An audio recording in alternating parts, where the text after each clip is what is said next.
Speaking of commercial artists and what else was there that we said? Birds and Birds. and True, there uh are birds. and because you said something else, I'm like, oh, it would have been so cool, like Lucky Three. Speaking of commercial artists, birds and fuck, I forgot. Zionist. Why don't like No, I don't know. I'm I just got kidding. I don't know. Whatever it is, it doesn't matter. Speaking of being old, I like that. That's a good one. speaking of being old, That's the trifecta: birds, being old, and commercial yeah, artists. nearly like 80 years young Steven Spielberg and like 847-year-old John Williams are back.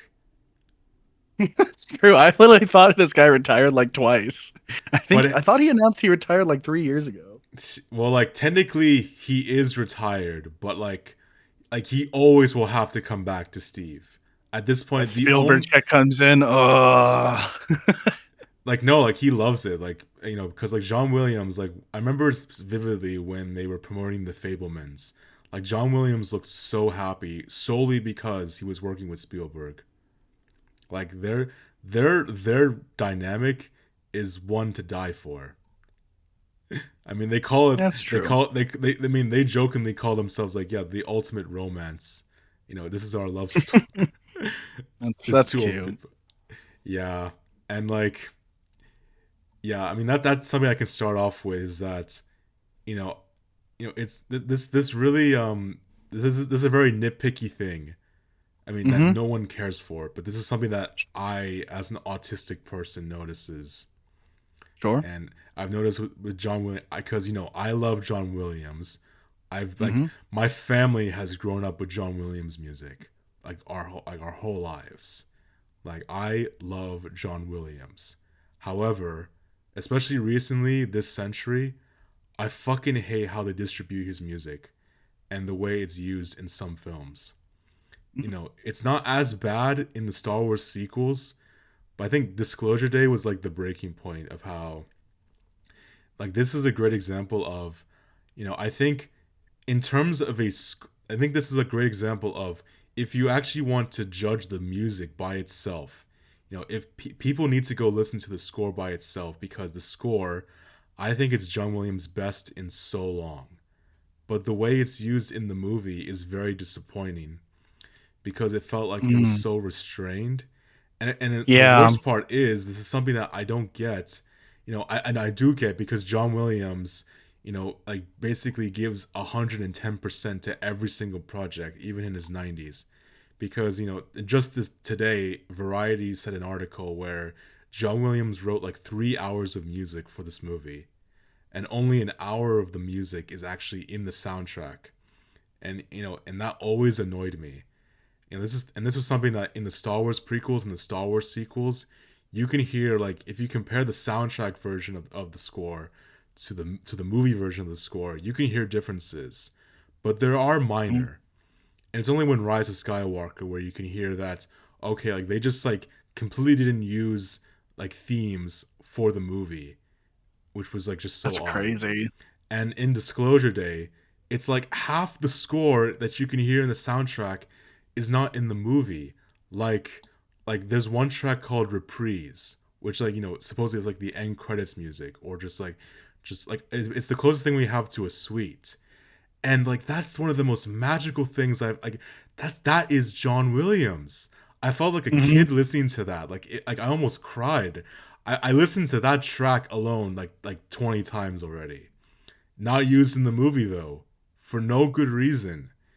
That's so weird. Because I remember the track they do use for the end credits. It was very like it kind of threw me off, and it just felt very bog standard as like an almost like thriller esque track. I thought it was a very weird like end credits song, especially for the movie.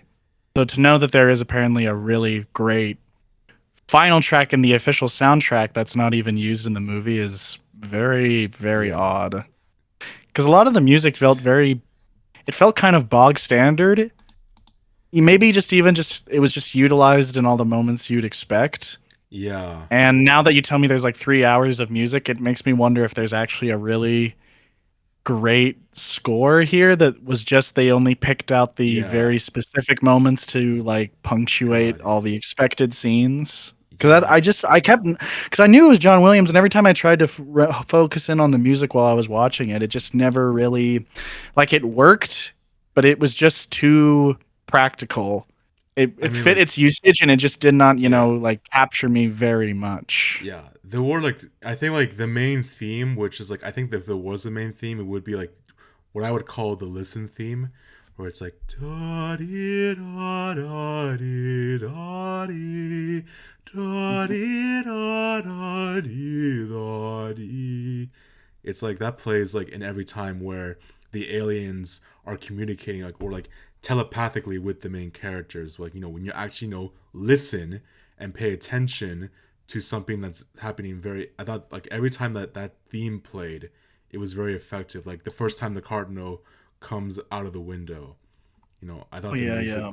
was pretty subtle, and I really like the actual track that's played at the very end, where it's like all the alien footage and disclosure. Like, the track is called Disclosure, which is used in the movie. Both in the track, in the soundtrack and in the movie, which I'm happy about. And it's like, yeah, it's really good. Yeah, because I remember like I was, yeah, I'm gonna share you because like I took a little like a screen record of like a 30 minutes that aren't in the movie. That it's like this is some of the most magical music I've heard from Williams in such a long time, and I wished it Mm-hmm. was a theme in the actual movie. See. Cause like this literally felt like I was like a kid again. I was like, why isn't this in the movie? Ooh. That dark sweep they do momentarily before it rises back into the big like angelic string section. That's such a cool moment.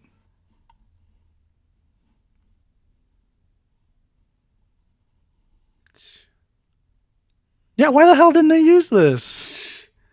It's a great piece of music. God, yeah, I know, right? This What the fuck is wrong with them? like Spielberg. like the entire John Williams is over here like dying on the stand, like trying to like create like a great soundtrack, and Spielberg's like, "Yeah, I'll take like 40 minutes of that." And he's like, "Bro, I'm it's trying it's so it's it hard." is weird. It is weird. It's like I feel like it's both Spielberg and the producers, or just the music company and everything around that with the marketing. Because like Yeah. that's the thing. It's like John Williams, like because people are gonna say, "Oh, John Williams has lost his touch. Like John Williams is bad now." But like, go listen to the actual score. Like, it's amazing. Yeah, no one ever Like does that. in the soundtrack, it's amazing. And like this piece right here, it's like the entire track of Reprise. It's like I felt like a kid again.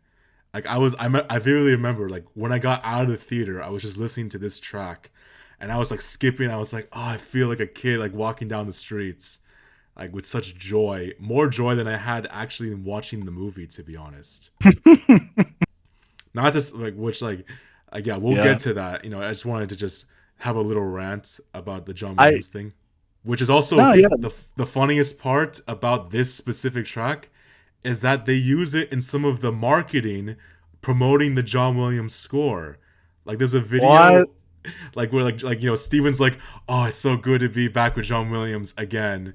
And like they play this score in this 1 minute video where it's like, and like this one of the producers is like, "There's nothing more amazing than Spielberg and Williams." And it's like they play this amazing track and This it's not liar. it's and it's not in the movie. It's like Why do they lie? It's like you see a clip like that and you're like, damn, that sounds awesome. I gotta go see that. And you're waiting the whole like time to hear it and it never like happens. you know what, like because I'm recording this, I'm gonna play this track like for the people listening to the show. Like John Williams at 94 still can make music like this. I'm gonna play it right now. He still makes music like that sounds like this.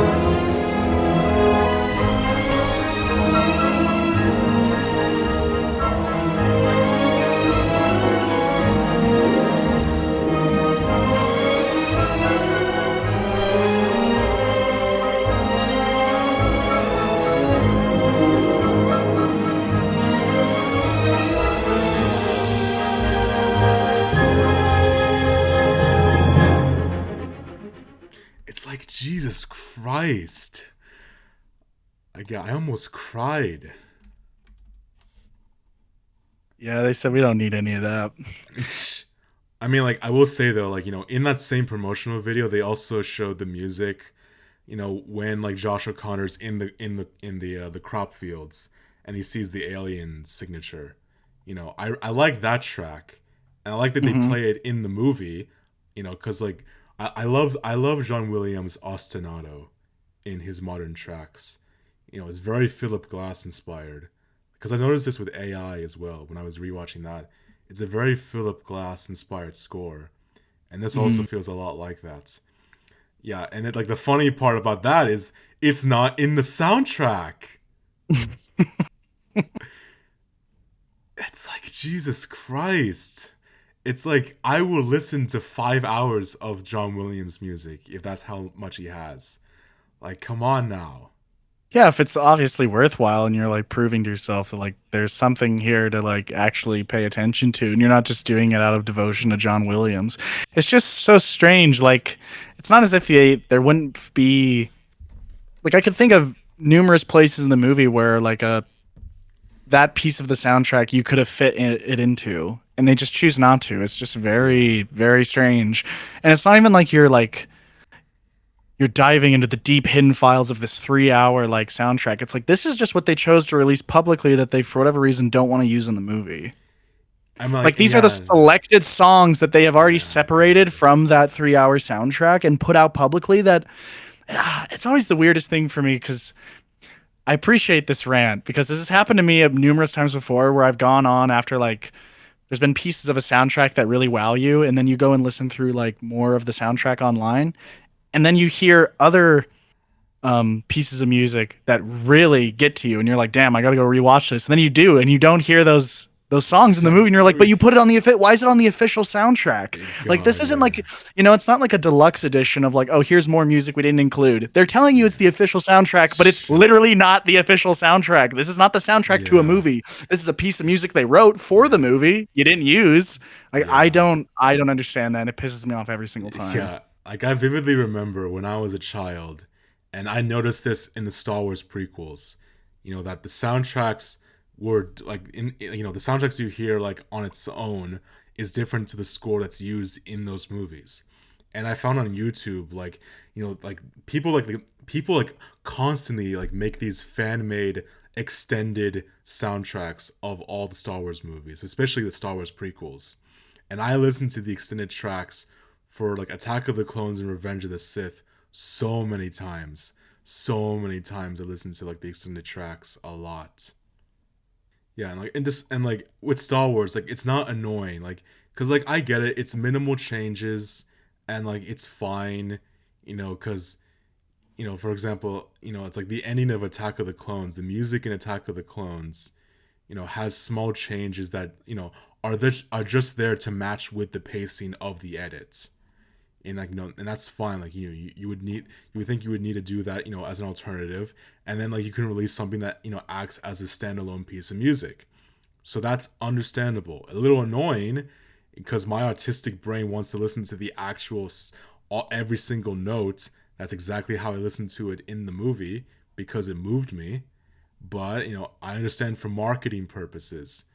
But like, yeah, it's like these are like the worst tendencies that I think like it's I don't blame Williams. I don't know if I would fully blame Spielberg, because I think that he really does care, always about the way Williams, like he always says that Williams is the only person he has 100% trust in for him to just do whatever he wants, because like he tries to have control in every sense of production, and Williams just gets to do whatever he wants because like Williams just understands Spielberg's aesthetic to a science, and you can just tell just but even with the soundtrack that isn't in the movie, that like this sounds like I'm listening to a Spielberg movie. Like when I'm listening to like the tracks that aren't in a Spielberg movie, it sounds like something for a Spielberg movie. And you get to that types of like differences that piss you off if you notice these things. And honestly, I Hmm. say this because this annoys me more than anything in the actual film itself. Which, by the way, yeah, I guess I can say that. Like, cause I've no, yeah. So big surprise coming from you. Yeah, I really fucking liked this movie. I kind of came out of this movie on a high, and I I don't know. It was like originally I wrote a review and I deleted it because I wanted to workshop it again. I Yeah, I probably saw was gonna. that. I was considering seeing it again because like the more I think about it, the more I find things I like, and the more I don't like the movie. So I do still I think I understand the sentiment you kind of gave where you apparently walked out of this saying you had no idea what to even like think or say about the movie. Like, legitimately, yeah. And I was a lot more certain, but I that's not to say that there aren't very clear things about this movie that really don't work. And I mean, like, I have to give Lewis this. Yes, but this film is goofy as shit sometimes. yes, and you know what? I love that. I love that about it. It's one of my Yeah, favorite things about the movie that yeah, it's it's like I can get behind that. I love goofiness. Like, the Magic Flute is one of the goofiest stories to ever be made, and I love it. I yeah, I guess where how you've had a couple days now to sit on this movie, and I saw you had put out a rating for it. So where do you kind of sit with this movie? I will say though, yeah, I think that even though that's my initial rating that you saw, I Mhm. will say, like, I do actually, I don't hate this film whatsoever. In many ways, like, it's almost a film I would say is like, it's a film that I really agree with and I really support. But, like, as a film, as a story, that's where I'm very conflicted on it. Because, like, it's Yeah. understandable why Lewis and many other people are calling this film, a boomer movie from a director who's out of touch. I can understand it to a He degree. say that? Yeah, Yeah, maybe I missed it in the chat. it was on a Twitch stream. Oh, I see, I see. Like, he's like, because, like, no matter what I think about this film, one thing I just was in awe of was Spielberg's direction. I'm like, this Yes. man has still got it, and it was such a beautifully made film for so many sequences that I was just in awe. Yeah, like maybe when I am planning to go see it again to usually that's that rewatch tends to cement your feelings Yeah, pretty good. So I am planning to see it again and I don't know, maybe I was too caught up in it or something, but I have read so many people say like he has gotten so sloppy even as like a craftsman. But I don't know, watching this movie, no, I thought like it flowed so well just yeah, from a pure direction and cinematography standpoint. Like the movie was so captivating. And I almost like that the movie begins on a POV shot of a wrestler getting his face stomped in. yep, Like from that moment on, I was like, oh, this is not the kind of like experience I was expecting. And it almost gives me that, for lack of a better word, this kind of B movie esque um sensibility to it that I think actually for me might have been the key to me being able to buy some of the more overt, very heavy sentimentalism because I feel like it actually helped ground that in a world that I could more easily buy into. That it's already accepting the premise that this movie is goofy and it's going to be goofy, but yeah, it still has a lot of grounded moments that I actually really resonated with. yeah, And yeah, I don't know. I was very caught off guard by this movie. I was very much expecting to go in yeah. and kind of leave and just say, yeah, that was whatever. And it has some good things about it, but ultimately, like, I felt like I was just going to go with what seems to be the general consensus for this movie. That most people seem to think it's pretty okay at best and I mean, admirable, but like sloppy. But I don't know. There are so many sequences from the movie that are still stuck in my head from just Yeah, He's just in my mind like one of the best filmmakers at being very economical with his shooting, but there are yeah, always subtleties laced in his frames yeah. They're always that just pull you into the emotions and the stakes of the yeah, scenes without yeah, trying to be like overtly stylish. And I think that very opening scene is actually a great example of that, even with just like yeah. how he's The use shooting of with Josh lighting. O'Connor. Yeah, the use Yeah, of lighting too. yeah. Because like legit, like I was thinking, okay, maybe one of the main characters is in this fight, or is in like the audience, and like the lighting does such a good job of like hiding Josh O'Connor until you actually see him and the way he's, and like just immediately like you can just tell like he's different from the rest of the crowd just by the way like because Spielberg is such a great director of crowds. Like Spielberg just knows how to make an audience, like crowds of people in a film, so orderly, even in something as chaotic as that. Hmm. It reminds me almost of there's an interview I saw with the kid who plays Sam in the Fablemans, the main, basically the I Spielberg insert. Yeah, Gabriel Labelle, yeah. Yeah. And he was talking about how there are scenes in the movie where like Sam is trying to like film a scene and you don't ever like really you don't often see the POV of what Sam himself is filming, right? But Spielberg would like kind of block out the scene and tell Sam where to go. And Gabriel had this quote where he would always like put his like eye up to the lens, and when he would look through the lens, he would always like he would look back at like the cinematographer and say like, "Dude, this is a really great shot. Like I know it's not going to be in the movie, but like he's still thinking of like trying to set up like a good composition within a scene where we don't even get to see the Yeah, actual composition." And I'm like, that's really cool. yeah. The Fablemans is so beautifully shot. The more I think about it, But yeah, this movie's interesting to me because even a lot of the Spielberg diehards don't even seem to be liking this movie very much, at least from some of the ones hmm. that I keep my attention on. A lot of them like it a Funny. lot less. Like I feel like so like such a fucking weird outsider because usually I'm the guy. I don't know if I want to say shitting on Spielberg as much as I am just not very to his modern work. I'm not very Indifferent. engaged or yeah, I'm more indifferent or just I have my own personal hangups about it. But I was like fully on board with this movie. I think this movie's hilarious. Yeah, This movie had me cracking I up think I think constantly. I think like the first I think at least the first half is like some parts are meant to be funny. Like Wyatt Russell's character is clearly meant to be like the straight man, in comparison to Emily Blunt, who's like seems like she's gonna have like a mental breakdown every 5 seconds. Yeah, like the scene of them trying to run over the phone. The I thought phone, was great. That was it's hilarious. That was hilarious. Or I don't know how you feel about it. The chase sequence Josh O'Connor does, the car Yes, chase, I think that whole scene is fantastic. And it starts yeah, off on it's the in a best way where action I'm scene like, in the oh movie. God, like Josh O'Connor's character's being so stupid right here.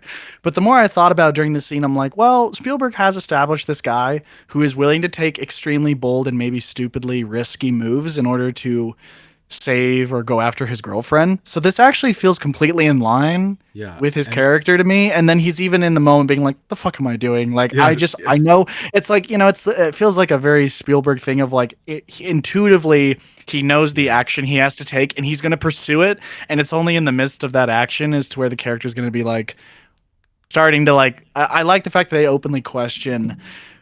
He has himself questioning his actions yeah, and like there was a scene later in the movie where one of the I think the lead newscaster guy he keeps saying to the audience basically like why am I doing what I'm doing? And it got like to a point where it felt a little too forced of just saying like get it guys? Like isn't it just like he doesn't understand what he's doing? Like that felt a little too corny to me. But in this scene yeah, with Josh O'Connor, it logically fits a lot better for his character and for the actual yeah. events in the movie And there for him to be saying that without it just sounding like you're pointing out like get it guys it's shitty yeah, writing but I'm pointing it and out so I it's do not think actually shitty. It's like no, I don't think it's and like that. I do think like them pushing the car down the river was actually kind of smart. Yeah, that was a nice little detail. Yeah, I like that. So they can like get away a bit easier, like have a bit more time to run. Because like yeah, Josh O'Connor is also like what I see in his character when it comes to like characterization in action scenes is someone who's very resourceful. someone that doesn't have a lot, and like is just keeping like the smallest amount of things that he has. But is also to me very willing to just kind of run forward guns blazing and hoping for the best. Yeah, like it's resourceful in the moment, but there's not much of a plan like being thought out yeah. beforehand. I mean, like the whole thing of him getting in the car, like first off, he sneaks like Solid Snake around the fence, and like he like just gets on a random car, and it's like And he's yeah, of course. crashing into the tree, and then he backs up into another tree. they're kind I of like they're like knocking actually on the windows and trying to jump on the car. I love that clunkiness. Like I love because like it does remind me of Indiana Jones. It does remind Yeah, me yeah. of how like people forget Indiana Jones can mess up a lot. Indiana Jones can sometimes like get his ass whipped so much that like But that's what only makes him so endearing. yeah, it makes him human. I will say on while we're talking about Josh O'Connor, I don't dislike him in the film, but I do think he was miscast. Hmm. But the funny thing is I feel like I know exactly why Spielberg casted him because he's trying to tap into the very like if O'Connor is anything in the movies of his I've seen, he really captures a sense of aloofness like perfectly. And this character is also supposed to be aloof, but I do feel like it's just on a different wavelength than the characters he's played before, where Hmm. there's usually more of a sense of it's so actually ironic because I can see on paper, like again, I don't think he delivers a bad performance, but it just seemed to be a little off key to me because when I think of like the Mastermind or Challengers or La Quimera, Yeah. like these are movies where O'Connor is playing someone who is keeping secrets and has a mystery about him, and that contributes to his sort of almost melancholic aloofness. And that's exactly the character that was written here. But at the same time, you're doing a is a David Kep screenplay, Yeah, David and that Kep. kind of demands that you have to be more didactic than O'Connor typically is. And I just feel like that Yeah. really strips away that mystery that he's so good at channeling, and it leads to like there are still some moments in the movie where like when he first looks out the window and sees the deer and he just says like they look at you and then you can't turn away but they do every time you pull out a camera. Like it was just that was even for me like that was too kind of Yeah. stupid for like him to say out Yeah. loud. Like why do you have to write that I mean, in? like there It are some still very has like yeah. there are some very blunt dialogues, because like like right off the bat, like the main reason why like everything I like about the film is in the first half. Like I was really into the first half of the movie before one scene, but there are some Ooh. moments even during that segment, like when he shows Jane the actual footage and he has to say out loud, like it seems like to her and us, the audience, like this is something that like it's so dangerous, like don't look at it, or like Yeah, they have to they have to almost like caution the audience and tell them what emotions they're about to witness before they just go through with it. And I still think there are it's so weird because I think that most of the best ideas that Spielberg delivers in this movie are mostly visually communicated. yeah, Some of them are still intertwined with the screenplay, so it's not that the screenplay is just bad, yeah, but yeah, like for example, one of my favorite recurring bits is when he starts delving into like how these traumas are connected to these characters not being able to understand like who they are, and when he's having Emily Blunt go through her the reconstruction of her old family home, and she goes yeah, into her room and she just sees like this box of like this tray of crayons, and she just like the way she grips and crunches them, and it's almost like you have to sometimes when you're trying to you're dealing with a really traumatic memory that you're trying to suppress, you sometimes a way to break through that barrier is to kind of if this makes sense like physically interact with the world around you, and it's a way to ground yourself and to place you like maybe I can right now like work through everything that's in my head, but I can feel I can feel the world around me and to know that like there is still something I can be certain of.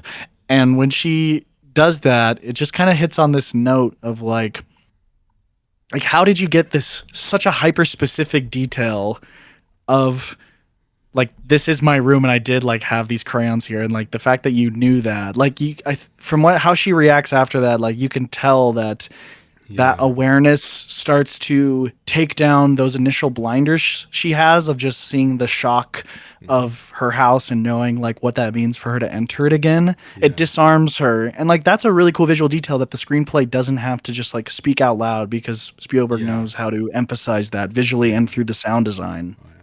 Oh yeah. Something about the writing that the more I think about, the more I do like, and like people may complain about it as a Spielbergian touch, but I actually do think it really fits the movie, and I'm glad like it's consistent throughout the whole film.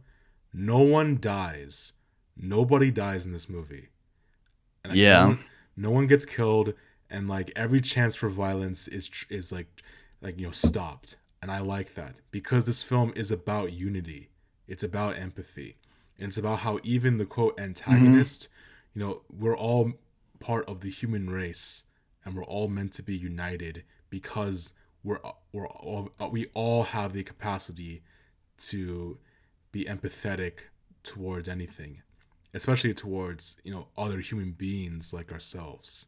So I like that, because when they showed Jane seemingly like she was stabbed, I'm like, okay, what the fuck? Now these people are actually fucking evil. But no, like she's not. She didn't die. It was just like some illusion or something. So okay, good.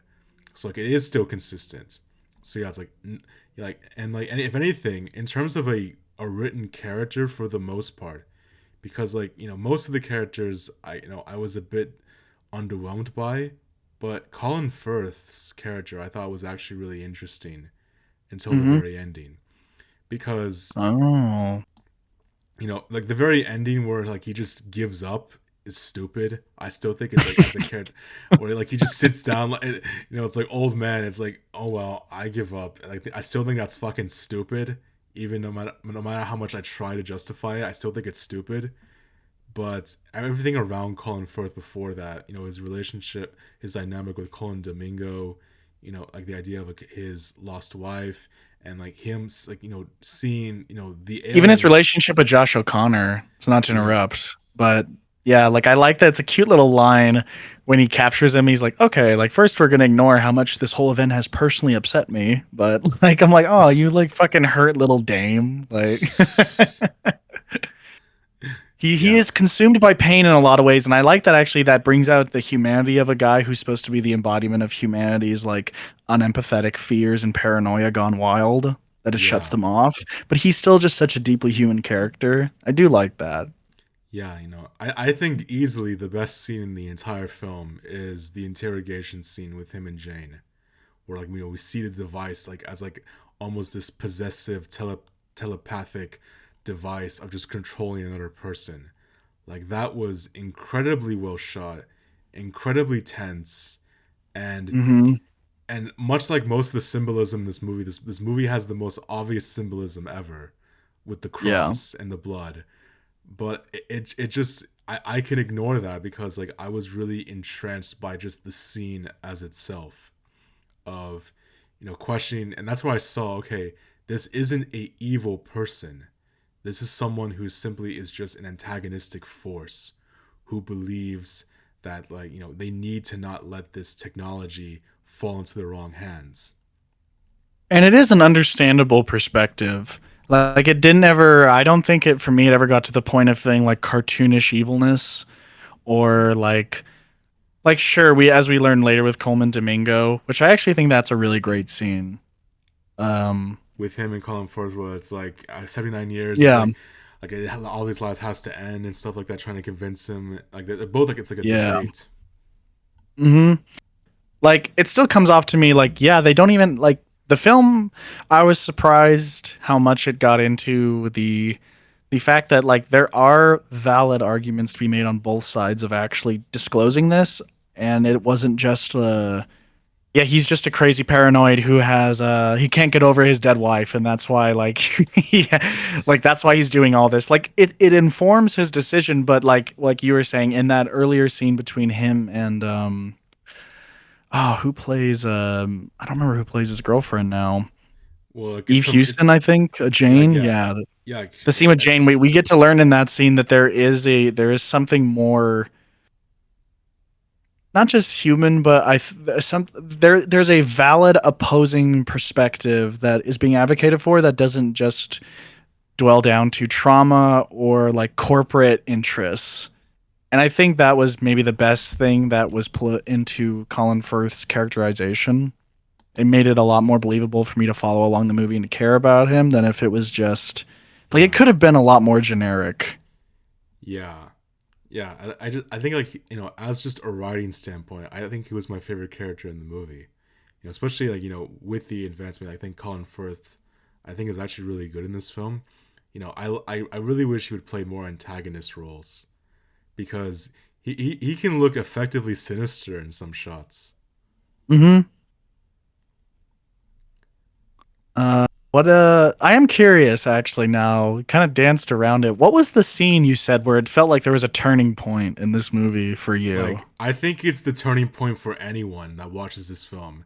Where I think if the moment you get to this scene is where either you're going to fully be in this film's wavelength, or you're gonna go and be like, "This is the goofiest shit ever. This is cringe. This is corny." And it's like, unfortunately, Oh, no. I really tried with this scene. I really tried to be like, yeah, this, like, I can get behind the premise of this scene, of this idea of the superpower, but just can't. It's literally the moments when like Daniel and Margaret, Josh O'Connor and Emily Blunt finally meet up.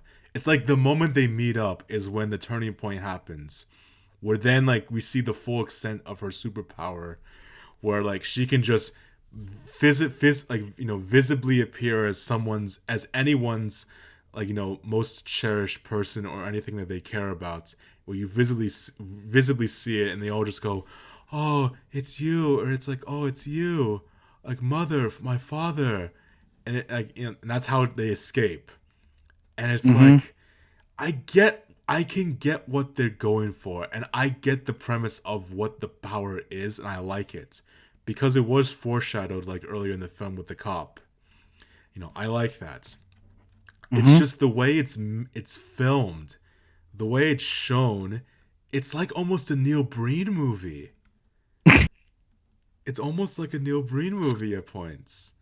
The way they visually, and it's like I really wanted to get behind it because I do support it.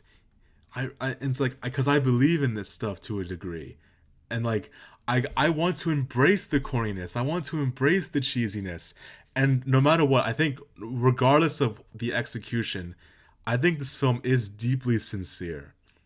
I think this film is deeply sincere, and that's why I have such appreciation for it.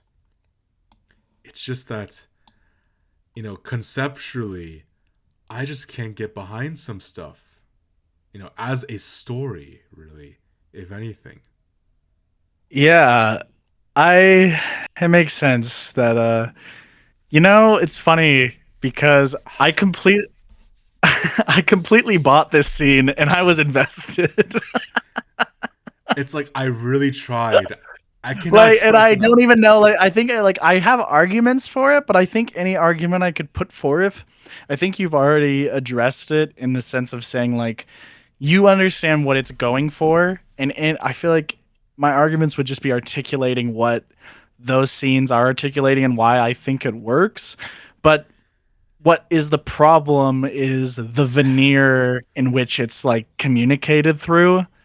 And I Yeah. don't know, like all I can say is like to me it just didn't, like, cuz I won't lie, like when he first sees his wife, like I laughed.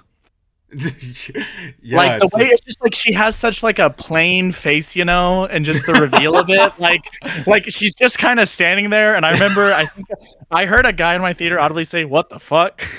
I've heard a Like, couple I've heard a couple people throughout the movie just like, whispering and mumbling like, "What the fuck? What?" but It's like for some reason, the more she kept going outside, and when she was like, it was, I guess maybe the thing that helped it start to work for me was when she's disclosing these intensely personal details about these guys, and this is going to be a very like intellectualized like response that doesn't necessarily negate the cheesiness that anyone would have already been like the cheesiness in and of itself could have cut anyone off from like really caring about like whatever rational explanation you could put up to justify the scene. But I don't know, like, and maybe it is just a fault of the filming. Like, I do like that when they're going out, like, I think the first guard they interact with, he presents as his dad, and it's clear that his dad has died, and he just says that, like, I never told you, but like, I did love you. And like, I do like, and maybe it's just on a conceptual basis. I like this idea because there would be no other way for anyone to react than to say that. Like, and it's getting to the heart of the ideas I do Yeah. like in the movie about like that Spielberg I think is really trying to tackle this how our exteriors and our interior selves react and respond to each other, and like you can't do anything else but like these people are getting like things said to them by these resurrected figures that mean more than anything to them. Like these are questions that we as humanity have like accepted the fact that we'll never get, you know, you have to accept you don't get all the answers you want in life, but they are literally getting those answers for them. And so of course this is the response that like these people would offer to them. Now that being said, and that's why intellectually the scene really works for me, and I like it as a bit of writing. And I guess I don't know. I guess I was bought in enough by it that the way that they filmed it, which was still kind of corny and just very in your face about it, that for whatever reason it didn't disconnect me strongly enough. Cause it it was cheesy. I can't lie. It was still pretty fucking cheesy. Like, yeah, it's incredibly cheesy. But and I don't know. I didn't watch their Twitch stream, so I don't know what other things they said about the movie. But just even if that's where you kind of get separated from it, I think that makes sense. But I don't think that then makes it so that these ideas that he's discussing are automatically become boomer tiered. Like I don't think they're just writing off sentimentalism purely. I think maybe they get closer to that near the very, very, very end Yeah. of the movie. But I don't think wholly. I think the movie actually had a better grasp of talking about the links between like the harmonization between traumas and how we view like other human beings and the relationships we offer with ourselves Yeah. and what that says about how we interact with humanity as a whole. Like I do actually deeply love a lot of the ideas and perspectives that are offered Yeah. here. And I appreciate the fact that he was willing to be more messy about it instead of just sticking to one. Like I was kind of worried they were only going to go down the line discussing this as a religious phenomenon, and I think that would have been a lot less interesting Yeah, than I'm doing it glad it the way didn't that he. do that. Even though like I feel like there was a lot of like religious symbolism that either is so Oh obvious yeah. or like I mean for one like something I haven't heard anyone talk about is that basically that in that flashback the aliens are God and like Josh O'Connor and Emily Blunt as kids just become Adam and Eve. Like it's literally just the Adam and Eve Whoa, I didn't story. think about that. Like because like and that's why like the main thing I was thinking a lot about in terms of this film and what it was I'm thinking like because it's actually a kind of a fun film to think about, if you don't like the film, Hmm. I think like there's always validity. If you don't like a film, you can give arguments as to what you would change that would improve it, Hmm. even if you disagree. And one thing for me is that I think it should have been an entirely different genre. I think Oh, okay. I think this should have been like a full on fabulist fantasy. Like a full on almost like prophetic fantasy. In the same vein as like what AI did, where like it was just a reenactment of the Pinocchio story, in its own kind of subversive sci-fi way, but go even more to the extreme of its abstract imagery and like its idea of death, because like it has ideas of destiny, and you can subvert that to a degree of how I think they were trying to subvert that from an idea of a prophetic idea with that line that Emily Blunt says that on its own when I think about that line it sounds really a bit heavy-handed, but Emily Blunt delivers that line very beautifully of like I am no one's religion. She does not want to be the chosen one. She wants to be just a human being. And I like that. And I wish like and that's why like another thing I was thinking of, like I want to know what you think because a couple side tangents. One, I think that an interesting parallel as to why I think the film opens the way that it does is that essentially the very opening of the movie and the ending both are about unity, except one represents the barbarity of a pure pastiche of Americana. It's a boxing ring. Everyone is cheering for violence. There's like red flags. Like it's almost this pastiche of America, of modern America. And at the very end, we see violence. Like the audience now sees violence in the movie, but they feel such empathy for these creatures. Instead of instead of cheering for violence, they are upset of seeing aliens hurt. And I think that's something that's interesting in terms of the structure of the movie from a screenplay perspective. However, as much as I like that from a parallel perspective, I want to know what you think about this. I'm thinking this film could have been not could have been. I'm thinking what would you think? I think it would be an interest. I was thinking what, because like this was a bit of my expectation, because there was a part of me that from the few clips I saw of the trailer, because I didn't watch, I tried to avoid most of the footage. I was thinking with the flash, with the illusion, when we see the main characters as kids, what if that was a flashback that started the movie? Like, what if like the film began with that? So the sequence that's revealed is basically the big reveal of her trauma. Yeah, and That like was the beginning of the movie. yeah, because like you could still keep in the mystery of the aliens. You don't need to show them. You can just show that this was a traumatic incident for both of these characters, where we don't know what exactly it was that caused this quote, like this big moment where they basically became superheroes. It's like I'm thinking like what would the film be if that was the opening? Would you have it cut directly to the wrestling match?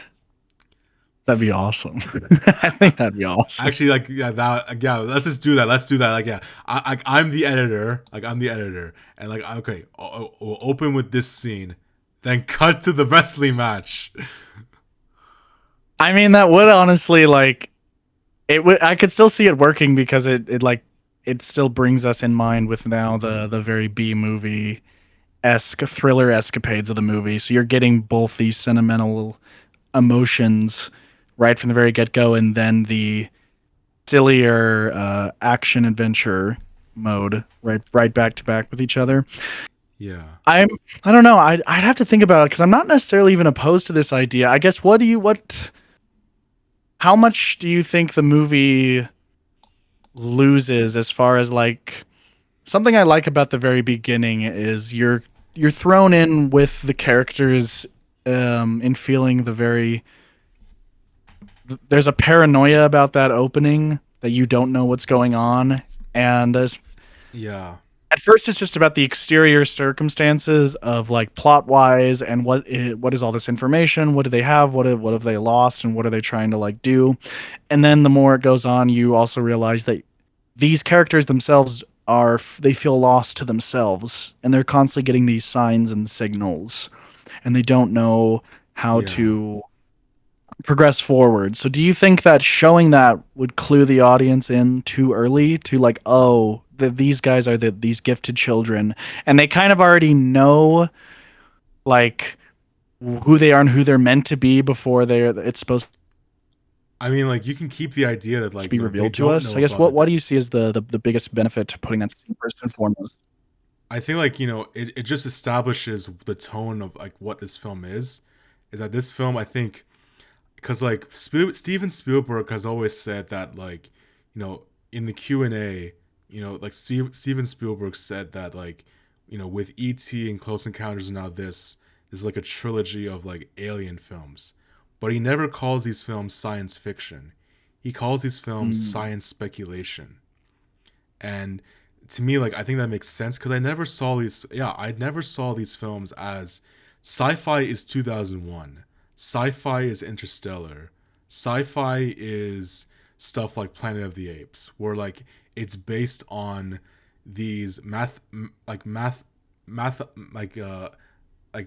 like ironic because like Josh O'Connor's character can communicate aliens with math, but this this very mathematic calculation of the ideas and concepts that are based on some form of reality that are then just like heightened, and you can comment on philosophical ideas. It all goes back to stuff like Frankenstein by Mary Shelley, or like the idea of a necromantic creature brings in the idea of God, and of like science in relation to like the sacred, the secular, and like the idea of creator and creation, and what it means for technology in the age that it was in, which was really ahead of its time. So it asks questions that aren't that they can be based in sentimentalism, but that's why I think like Spielberg's films, that aren't pure science fiction, like E.T. and Close Encounters, feel way more fabulist and fantastical than pure science fiction. Because like especially in Disclosure Day, when I see the aliens, I think even the way Spielberg talks about aliens in his like interviews, it's like it's less about like, okay, we need to be like specific on this proof. It's based on that, but it feels more like like a childlike fantasy.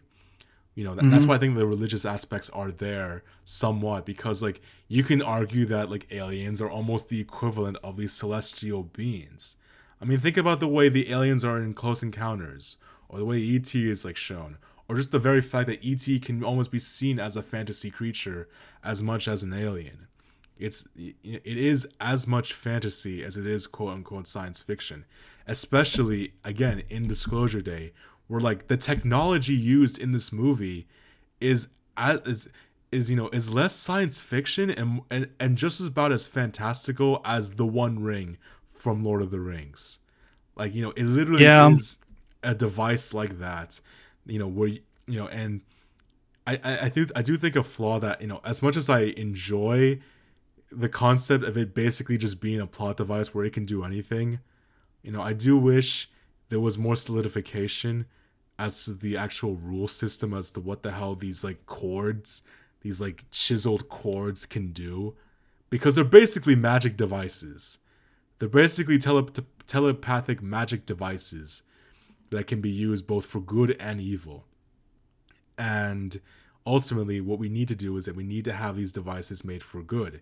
The quote, the aliens made these devices as pure means to for communication, for empathy, and that's where they everything is planned to have this moment where we just want to help, we just want to say we come in peace. It is elaborate, it is Oh shit. convenient, but it is a signal that we come in peace. And it is a way that to feel like it speaks of a moral, because fables and fantasies speak about morals. They speak about the idea of of the great broad human lessons that almost feel biblical, that almost feel like stuff that you would see in myths.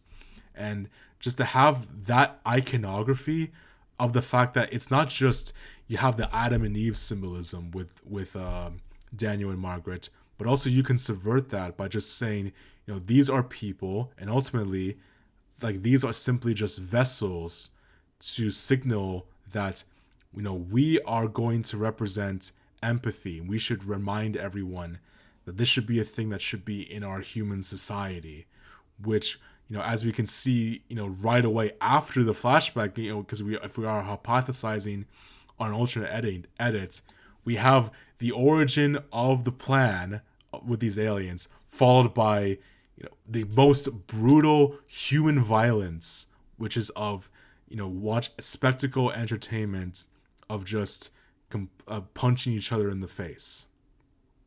No, I can't. You possibly might have just convinced me. Um, Maybe on a there's a part of me that likes just as Yeah, I a like it device too. for yeah. There's a part of me that likes like as a device for progression, like to be constantly feeling like you're one step behind, and you're just getting like things like gradually more and more unveiled to you. While if that's revealed to me early on, like then that knowledge is already bestowed upon me, and I feel like I'm maybe a step ahead of the movie. Like even if not to say this movie is like so unpredictable, but you are waiting to see like Yeah. how it's going to be revealed or to what degree things are going to be revealed.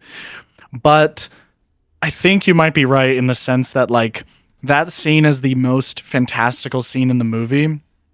And if you do open with that on top of all the other reasons you just listed, like it does give people it grounds them out into saying like, hey, this is the kind of movie you're in for. And this is maybe the farthest length that fantasy is going to go for. So you're already kind of inoculated with knowing the kind of movie you're about to get Yeah. into. And it doesn't feel so back and forth and maybe surprising to the degree of the the The fantasy, yeah. because it definitely is strains between, like you were saying, the science fiction and the fantasy elements. This is a lot of Spielberg's career here feels very much on display with the kind of genres that he enjoys tackling, between the political thrillers and the sentimentalist Yeah. tales of humanity, and I mean, how we pursue and grow together and move beyond like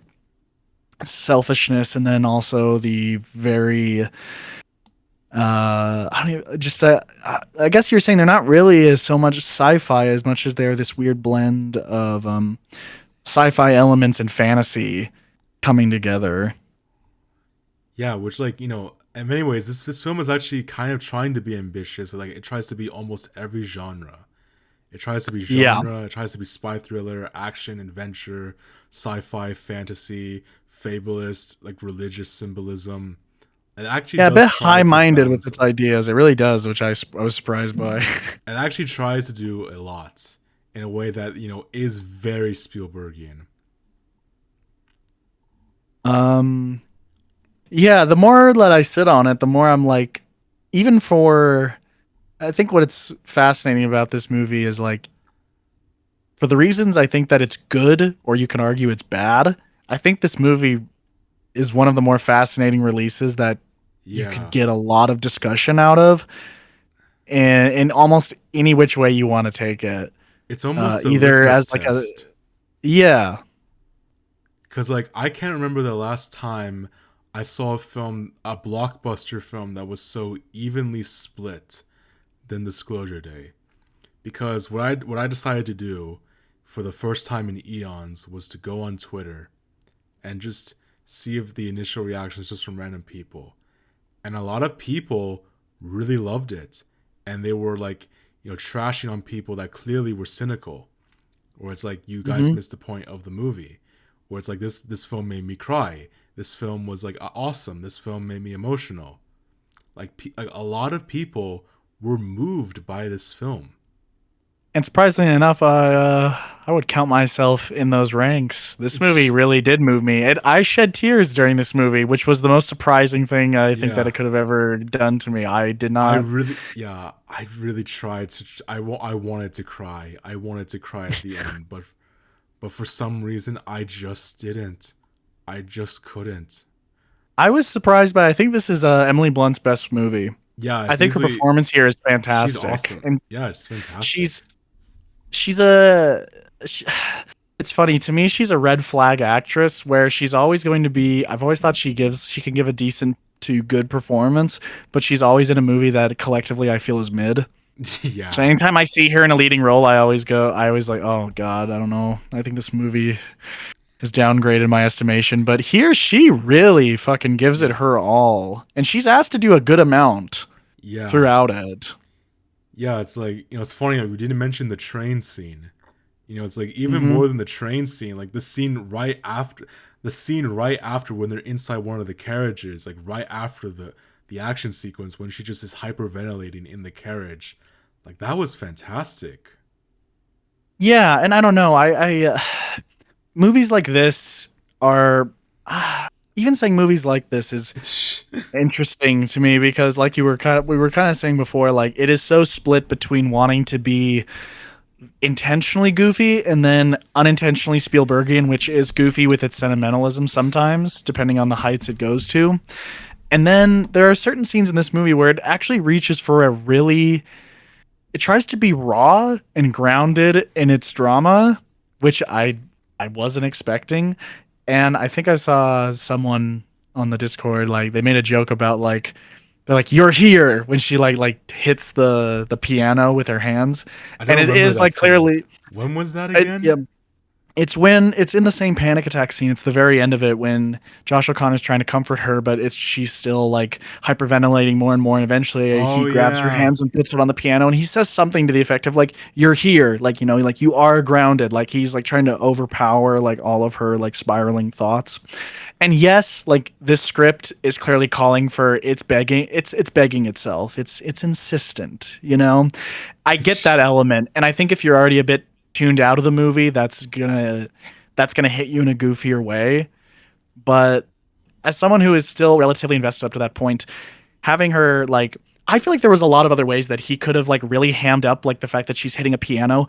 Like he could have had her like slam on the keys and have it accidentally play some like pretty melody and it's like, "Oh, you see like life." And it really is just, you know, it's a pretty beautiful thing and you're still here and you're still alive. You should appreciate that, you know, it's okay. Like I feel like he could have hammed it up a lot more, but just like having her place her hands Yeah. onto that physical objects that is still like it is a symbol of something, but it didn't force itself on me more than I really was honestly expecting them to because they Yeah. kept featuring shots of those pianos and I'm like, "Oh boy, they're really gonna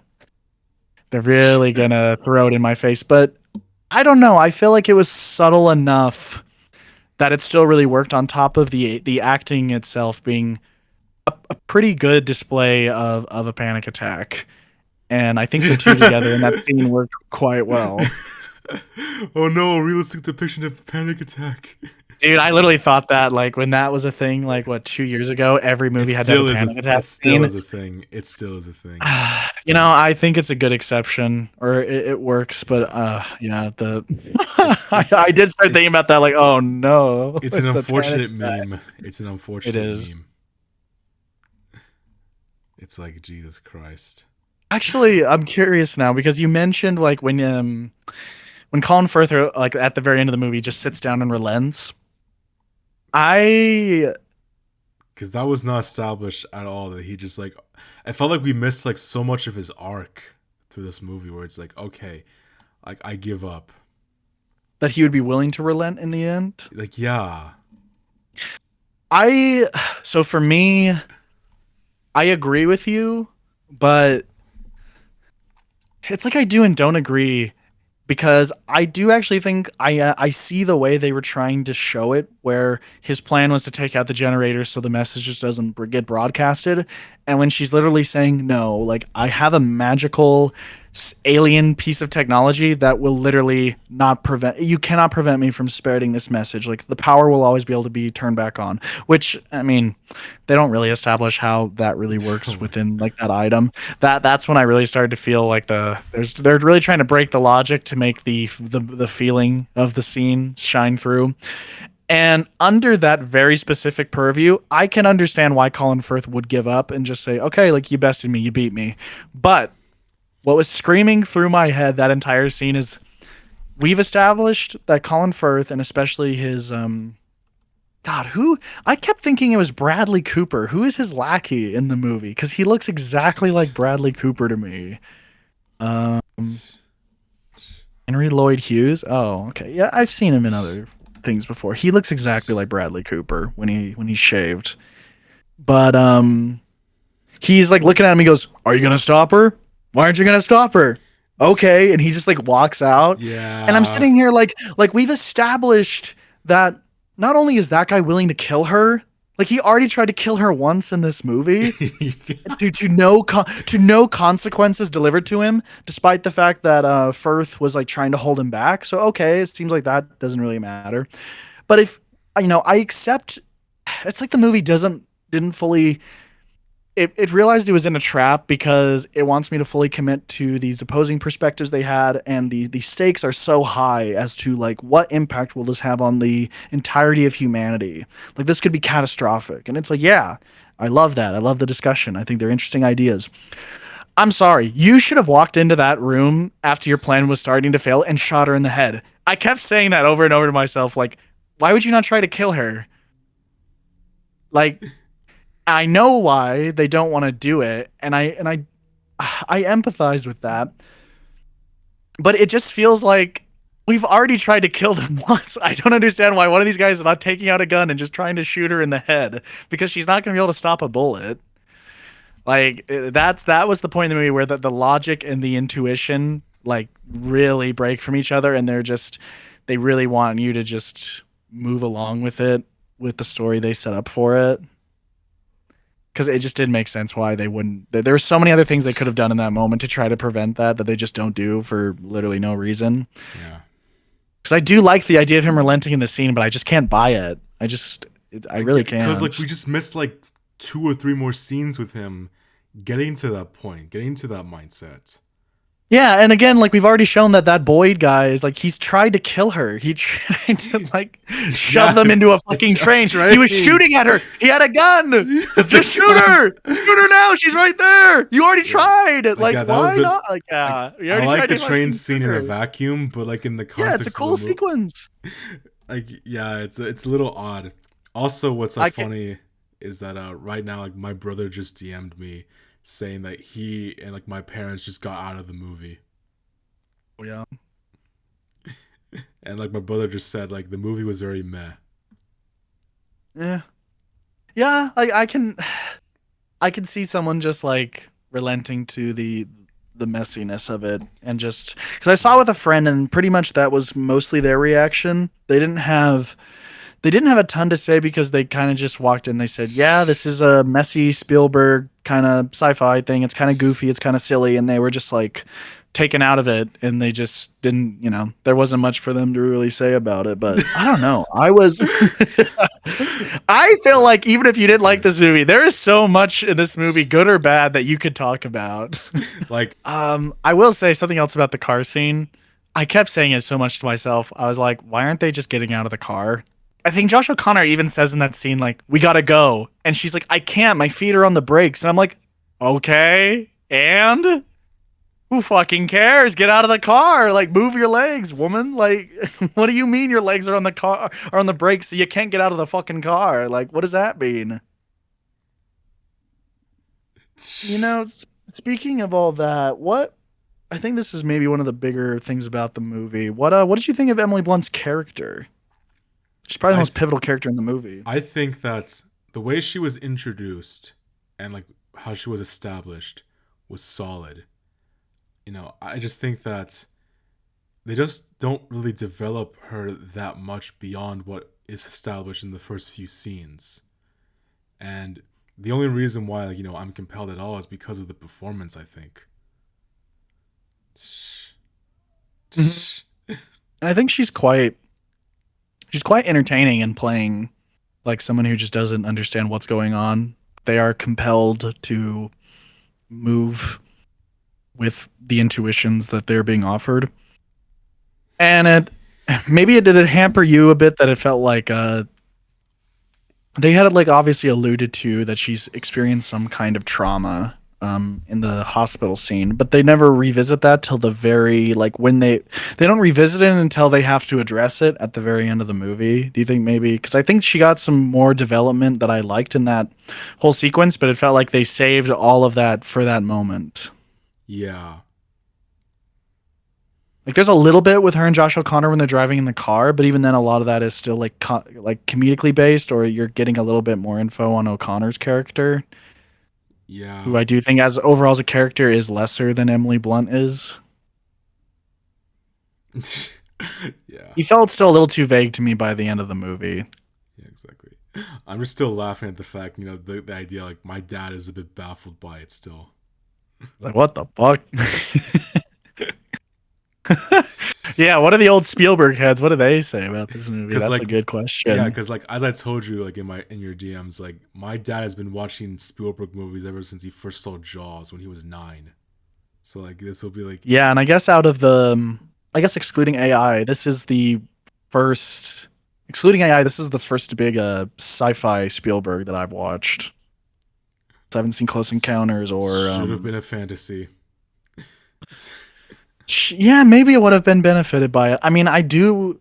I don't know. I guess the movie works so well between wanting to tackle its main idea of like I guess the main idea it's exploring between our interior and exterior selves. This is just such a very grounded idea that if it leans more into fantasy, I wonder how much of the movie they would have had to rewrite in order to like how much more of the movie would you have changed in order to like do you think more of the movie had to change to adopt more of that fantasy purview, or would you have kept more of it the same?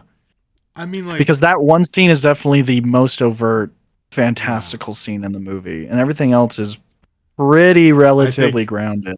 I think if you were to make everything else a bit more grounded, like I think every time the powers are used, it needs to be a bit more discreet and not like so overtly. We're just gonna visually show you everything. Yeah, Because like I and was it's like thinking, right like in front of everybody, the whole squad. You know, there's the not a whole lot of like squad. they're all out there, and it's like what like yeah, it is just very like it's bare, not just in like how the script is written, but how it's presented. Like we have to put out all of the agents, and one by one, they're all like so astounded. Like it's definitely not discreet in any sense of the imagination. That probably would have helped it a lot. Yeah, Yeah, I like it more. What the fuck? We live in the weirdest timeline right now. we love it. We live in the weirdest timeline right now. An Esteban coded movie is liked by the guy who just only who loves the avant-garde realist bleakest fucking films. Yeah, because like I'm And more I'm vulnerable. big on this. Yeah, you're more vulnerable to that kind of thing, and I'm not at all. God, like yeah, because like yeah, I get more sensitive with each passing year. I think. Hmm. Yeah, but So weird. I don't hate it though. It's like I Sure. legit when I came out of that screening, I didn't know what to think.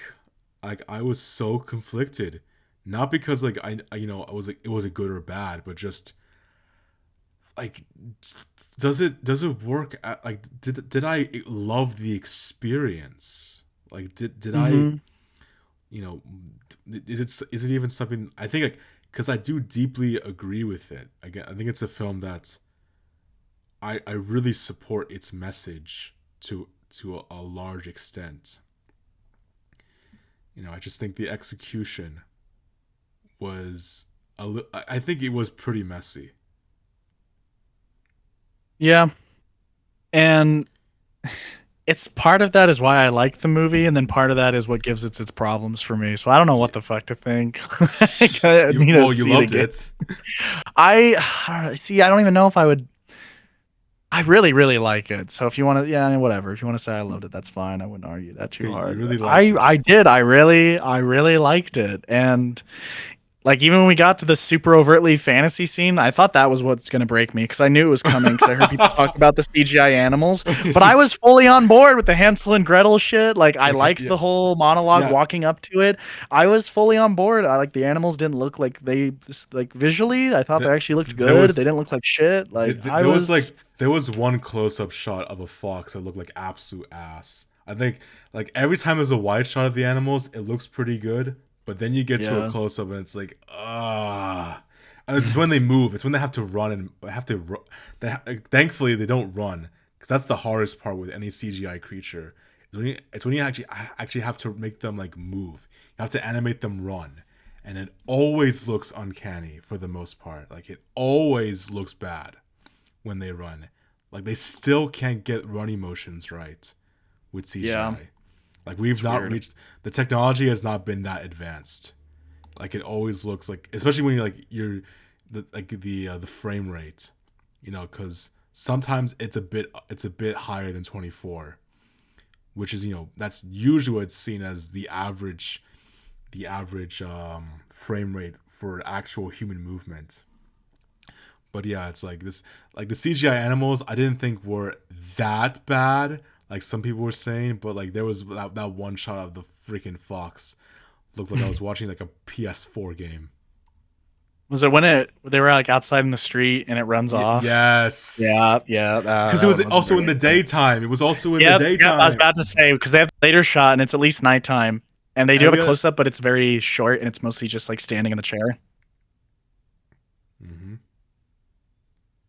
Yeah, it's this is an interesting film. Yeah, it's like, yeah. I mean, because at first I was saying to myself like the reason why I thought I was initially disappointed was because it didn't leave me that surprised, which I still kind of agree with because of like just how the ending played out to a degree. But I Hmm. think it's like one of those films where I enjoy the conversation more than I actually. Cause I would like to see this film again though. I actually would like to see this film again. I actually Hmm. wouldn't mind watching this film again. Not like next week, but like but when it comes out on HD and I get to pirate it, Yeah, maybe. yeah. Hell, I'll go watch tonight, and then I'll have to do another 3 hour call tomorrow to talk about why it's actually a terrible film and I hate it. Oh, But something else I forgot to mention that I've heard some people comment on in terms of like the metaphors and speculation on this film is that how a lot of this film can be read as like almost every main character is a Spielberg self-insert.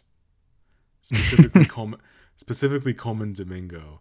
I think is clearly a Spielberg self-insert. I think it's because I think like a lot of late stage career films from many of these masters like Scorsese, Miyazaki, even Coppola, like all of their late stuff like Megalopolis, Boy and the Heron, and like some extent Irishman, some extent Killers of the Flower Moon, they're all about examining just the actual creation of art. And that's why I think that because like you literally have Coleman Domingo as a sort of film director, as a stage director, literally crafting something with a crew of people to create an illusion. It literally mhm, is like a metaphor for the movie screen with that scene where Emily Blunt goes in and relives her childhood. It literally mhm. is a scene about filmmaking and the idea of the illusions in filmmaking, which I feel that, Yes, yeah. which in that extent, because like the one film I was thinking a lot about, and I know this is gonna sound really predictable coming from me, but the more I think about this film, I genuinely do think I think this is why I I I'm not. I don't think I'm ready to say I'm over the fence and liking this, like loving this. Like this film legit reminded me of Begon's Resurrection. Like and it sounds funny to say like because I always mention this film, but I think the reason why this film you know was a little bit disappointing for me is that I feel like I've already seen this concept done way better in Resurrection, because that's why like I was supporting this film, because I think Resurrection, you could people say Resurrection is also a film about filmmaking and the history of cinema, but yeah, I think Resurrection is a film about empathy. I think Resurrection is a very sentimental film. That's why people love it. That's why it's actually kind of an accessible film for many people. Like, unlike Disclosure Day, I was bawling my eyes out at the ending of that movie, like of Resurrection. I was crying my eyes out so hard, and I wanted that same reaction for Disclosure Day.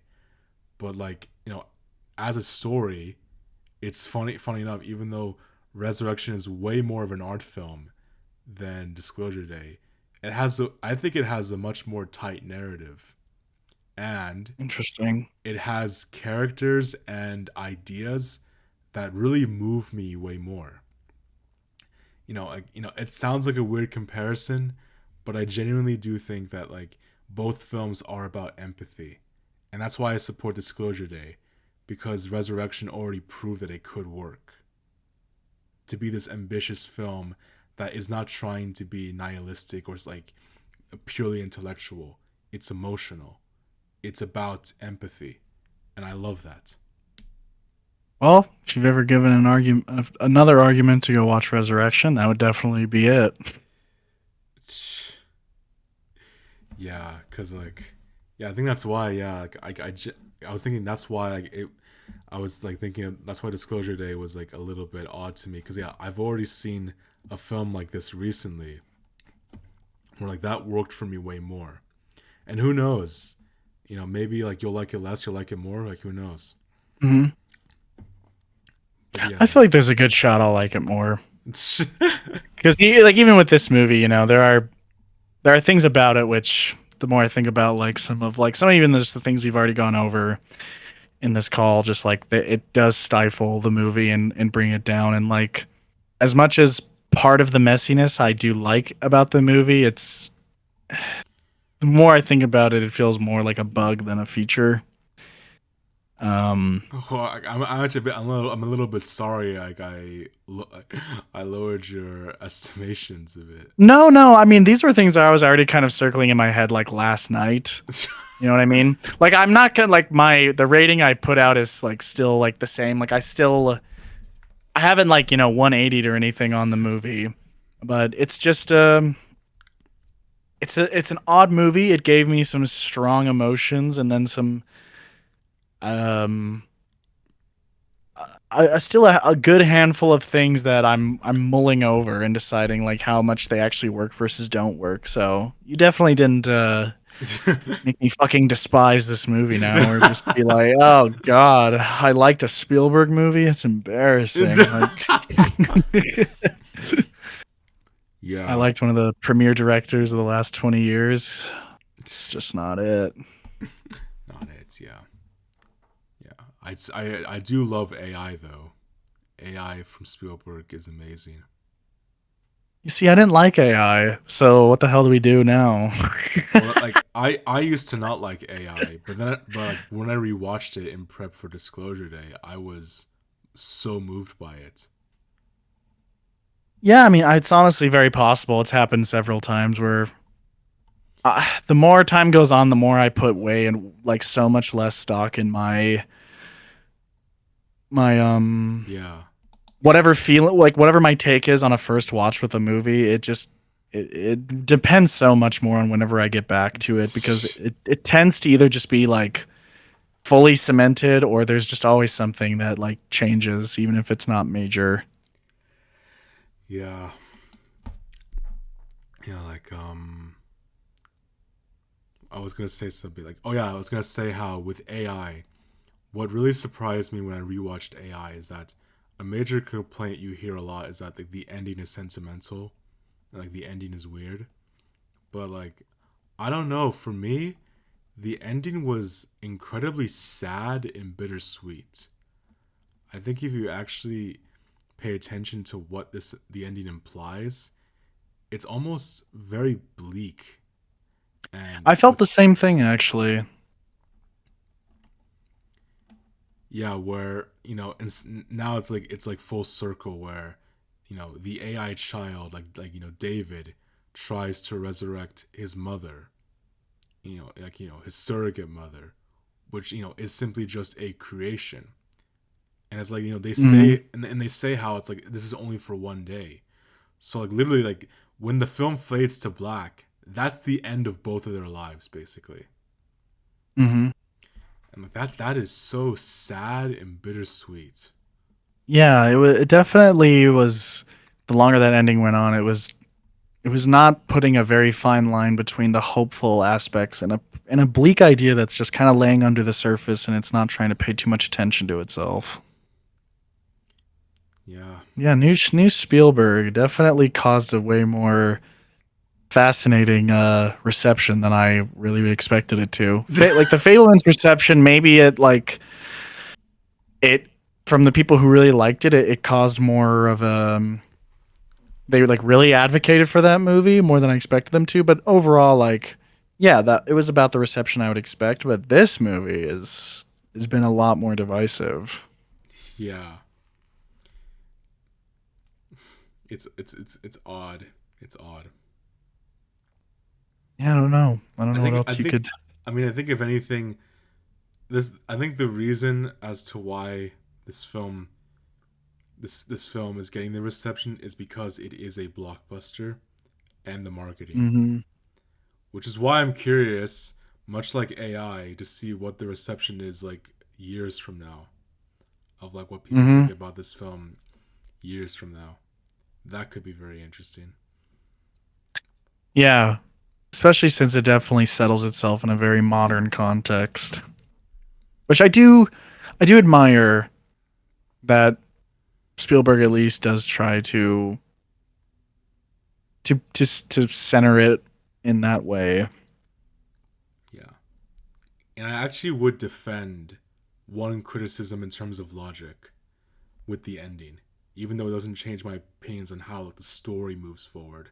But in terms of logic, people are like, why didn't they just release the files on the internet? I'm like, if you're not an established name on the internet, nobody will give a shit about what you upload.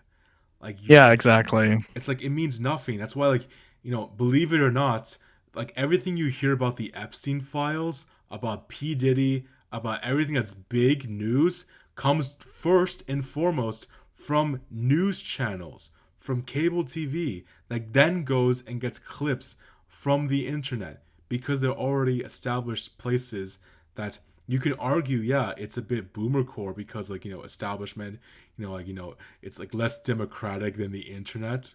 But I mean, for one, like my bias is democracy be damned. The internet kind of sucks when it comes to that. And so yeah, like, I think television news is way more impactful than anything you can see on the internet because then you get that collective experience of like now everyone has to focus on this one thing. And like, and the film already had that message and motif of, like iPhones be damned, the internet be damned. The real way to get people connected is through something more vintage, more quote unquote more old fashioned. And you know what? I support that. I can support that. No matter how much you can argue, like I would just say, like it's not out of touch, but rather naive. I think it, like that's what Lewis said. That's what a lot of people saying that Spielberg is out of touch. I mean, for one, like I think it actually is realistic to not use it on the internet because again, nobody gives a shit what you post on the internet if you're not an established name. And also, from a fantastical perspective, which this film should have been, I like the idea of something like that unifying thing in an idealistic sense. And and yeah, I just and I will like agree with the critics that say that that approach can be naive, and it's a valid thing to argue against that. Like we shouldn't have this naivete. And I Hmm. also kind of agree that like I don't know how I feel about the messiness, which is also like a bit of how there is an idea of compassion, but there is like a naive perspective of, I mean, like if you really stop and think about it, there can be an argument to be made that it is a bit odd that essentially the same alien, when Joshua, like, the main characters see the alien at the very end of the movie. It's the very same alien that gave them powers. Some Hmm. would argue it's a little bit weird that this semi compassionate sentimental moment is from a creature that basically traumatized them from life ever since they were kids. I didn't think about that. It it That's pretty funny. it is like I get why people have been saying that. It is a little bit weird. I don't know how to fully feel about that. Yeah, that's a funny fuck up, if anything. Like, I like that. But again, like But that's when you actually stop and think too hard about it. Actually, sure, I don't know if it like yeah, I don't know. I don't think it necessarily like would derail the movie fully, but it is like a funny inconsistency that's not taken into account. But I will say on the note that you're kind of giving, because It's on a similar thing that I was seeing go around. I saw people were saying things like, "Oh, I think like if this like dropped like either the newscasts themselves or the commentators that Yeah, AI, like no one will trust them. would pick up this story, like they would have their own spin on it and like the truth would get mired down." I agree, but the problem is, I think that from the way that they put it out in the movie, Spielberg stops the film before you would get to that point because this story is airing live in the moment. The people like usually when you see things like when there's like White House leaks, these are leaks that are presented to journalists that they then get to go and like decide how they want to spin or not spin a story before it's aired to the public.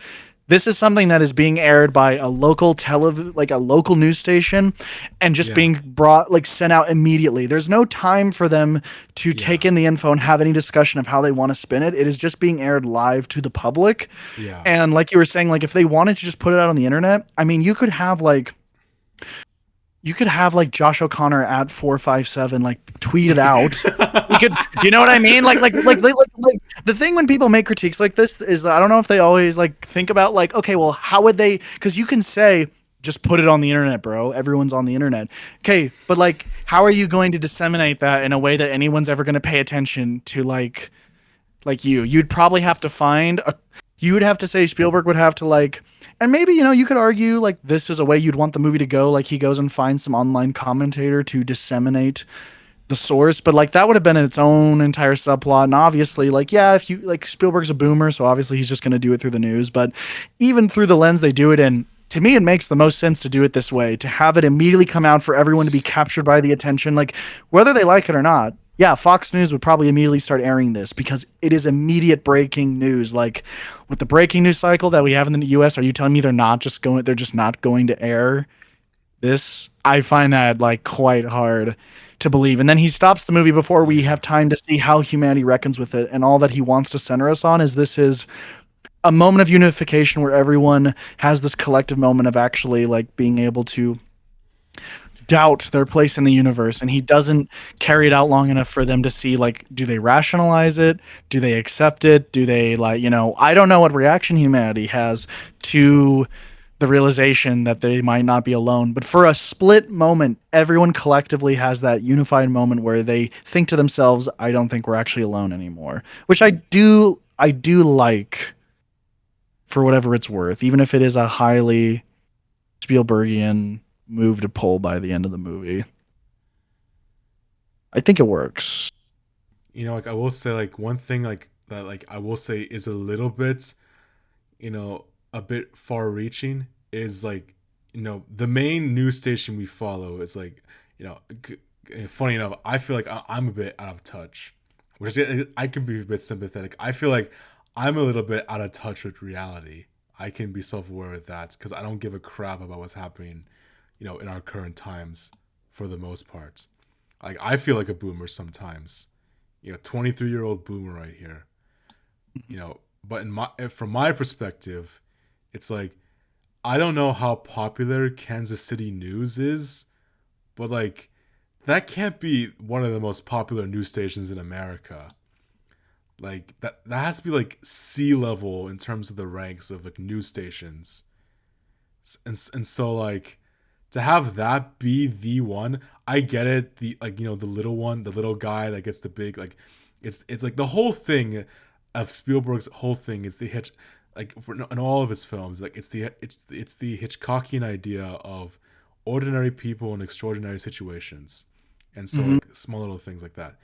But like it's funny that like imagine like every single major news channel gets this one piece of alien big news from freaking Kansas City, which is like shout out to people in Kansas, but like I don't think you're as big as CNN.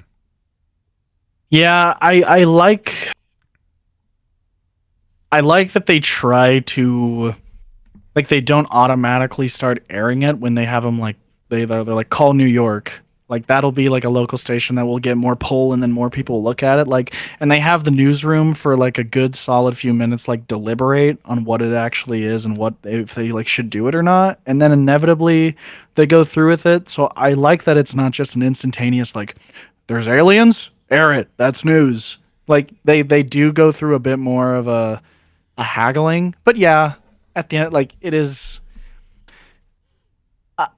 I can buy what he's trying to sell, even if it is asking a little much.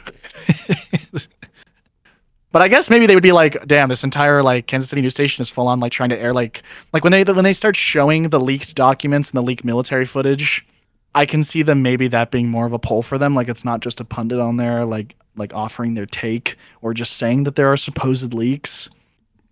Like the uproar that would probably cause of like, are those actually like real leaked videos from the FBI? They look maybe Yeah. like they're legit. Like I think he tried to put enough in there to not make it so like instantaneously like believable to the newscasters.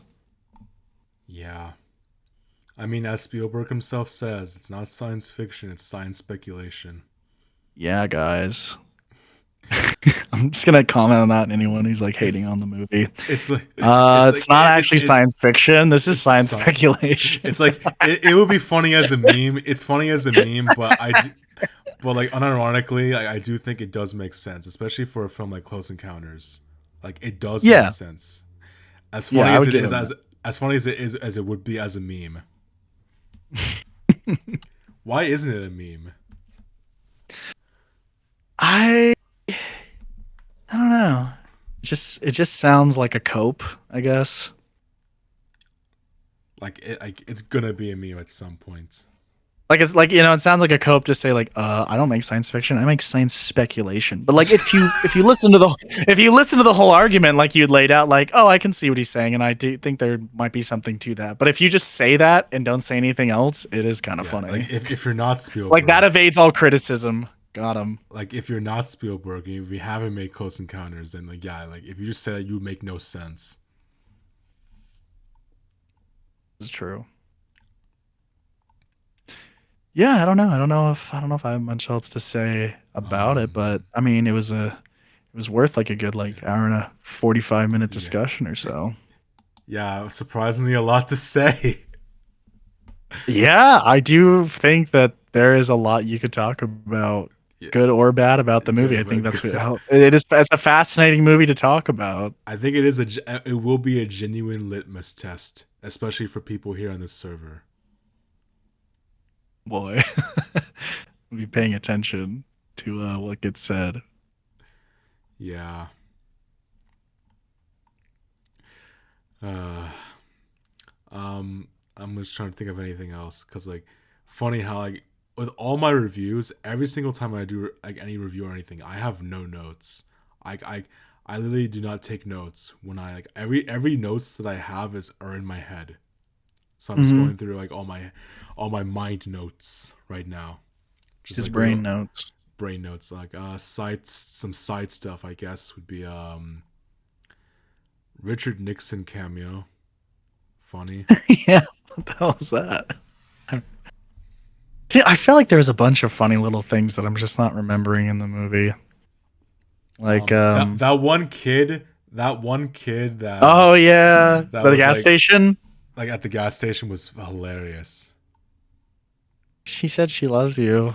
Yeah. Oh, actually, there were like we've said a few of them already, but sometimes it's just I don't know what it is about some of these older screenwriters that made like some great mainstream movies back in the day, but have made slop since then. David Kep's insistence on pointing out the obvious, like.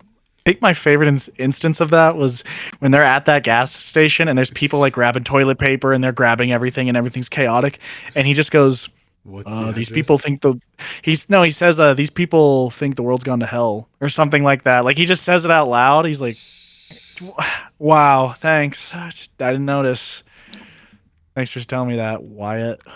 Yeah, I think just a lot of the dialogue is like it's like I wasn't annoyed by it just because like the way every actor delivers it for the most part, like I was just sold on it. Yeah, I think there is some better dialogue, but he does just have that knack for having to insert the obvious sometimes, and I do think the actors sell it quite well. Like especially Emily Blunt, like can just sold every single line she said in that entire movie so well. Oh, you know what? Like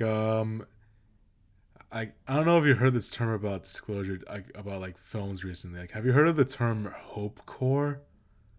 Yes, I have heard of it. It's the cringiest thing in the world right now, and like definitely like the like a big comparison people are making with Disclosure Day, which is like I again like it's way more uncommon with Resurrection than it is Project Hail Mary, Hmm. which like I get why people are comparing those two, but again, Resurrection is way more comparable to Disclosure Day. But like I get why. Yep, very hope core. But yeah, it's like it just feels like it's just another slogan. It just feels very that feels very corny. That just feels very It dumb. is. It's just a way. It's a very online way to box something in a way that tells everybody exactly what it is, and then they don't have to talk about it. So I think just by me saying this, I've spawned like 6 new letterbox reviews that will just say this is very hope core, and I didn't like it.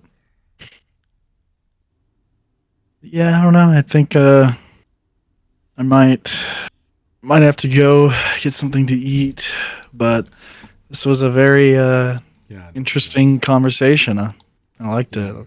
It's good to go over our yeah, where we agree and disagree and anything else in the middle about it. yeah.